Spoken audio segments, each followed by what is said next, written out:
Halo, selamat datang di Deep Dive kita kali ini ya. Kita akan coba menyelami sebuah sumber perenungan singkat. Judulnya itu Ringkasan Renungan Malam. Jaminan yang tak terkecoh. Nah, misi kita kali ini ya untuk membongkar dan memahami inti dari jaminan yang tak terkecoh yang dibahas di sumber ini. Sumber ini banyak merujuk ke satu ayat penting, yaitu Roma 8 ayat 16. Anda mungkin familiar ya. Ayatnya kan bilang, roh itu bersaksi bersama-sama dengan roh kita bahwa kita adalah anak-anak Allah. Nah, dari situ, renungan ini bicara tentang kepastian yang katanya sih nggak tergoyahkan. Dari Roh Kudus, khususnya nanti di akhir perjalanan hidup orang percaya. Disinilah mulai menarik nih. Iya, ini penting banget karena jaminan ini kalau menurut sumbernya ya, itu bisa membebaskan kita dari apa yang disebut status semu. Jadi kita nggak lagi merasa berharga cuma karena performa kita atau perbuatan baik kita gitu. Ini soal kebebasan sejati. Oh, status semua kayaknya sering ya kita kejebak di situ. Merasa oke kalau lagi berhasil, terus down kalau lagi gagal. Ada lagi nih implikasi menarik dari sumber ini. Katanya, karena jaminan ini kita jadi nggak perlu takut lagi menderita. Wah, ini gimana nih maksudnya? Penderitaan kan biasanya bikin goyah ya. Tapi ini malah dilihat sebagai bagian dari perjalanan menuju kemuliaan. Agak kontraintuitif mungkin ya? Betul. Justru itu poin kuatnya. Sumber ini nggak bilang penderitaan itu enak atau gampang, tapi cara pandangnya yang diubah.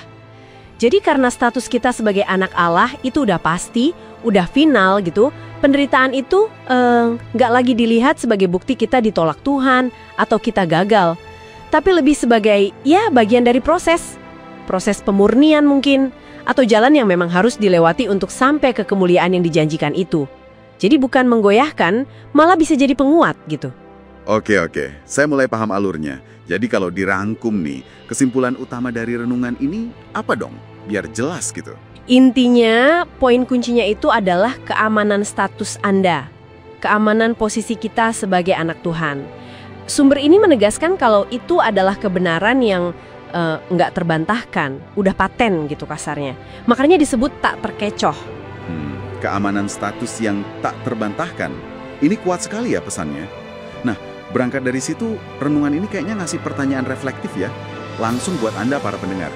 Pertanyaan itu gini, bisa nggak sih Anda malam ini gitu ya, tidur dengan perasaan damai yang beneran karena tahu identitas sejati Anda di dalam Kristus?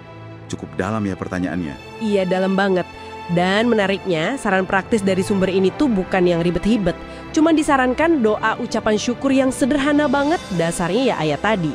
Kira-kira bunyinya, terima kasih Bapa, rohmu bersaksi, aku anakmu, amin. Simpel tapi maknanya itu pengakuan atas jaminan tadi. Aku anakmu, amin. Sesederhana itu ya, mengena sih.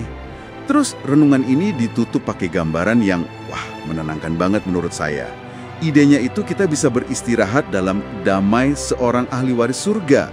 Jadi bukan cuma tidur lepas lelah fisik ya, tapi istirahat dalam kesadaran kalau kita ini punya warisan surgawi. Kedamaian yang lahir dari kepastian itu. Nah, ini nih yang menarik buat direnungkan lebih jauh. Mungkin nggak eksplisit di sumbernya, tapi terbangun dari sana. Gini, kalau jaminan ini begitu kokoh, begitu tak tergoyahkan nanti di akhir perjalanan, pertanyaannya buat kita sekarang, buat Anda. Gimana caranya kita bisa mulai merasakan kepastian itu, hidup dalam damai warisan itu setiap hari. Mulai dari sekarang, bukan cuma nunggu nanti di ujung sana. Apa artinya sih hidup dengan jaminan itu di tengah-tengah kesibukan, tantangan ya, kehidupan kita sehari-hari ini? Itu mungkin yang bisa kita bawa pulang ya.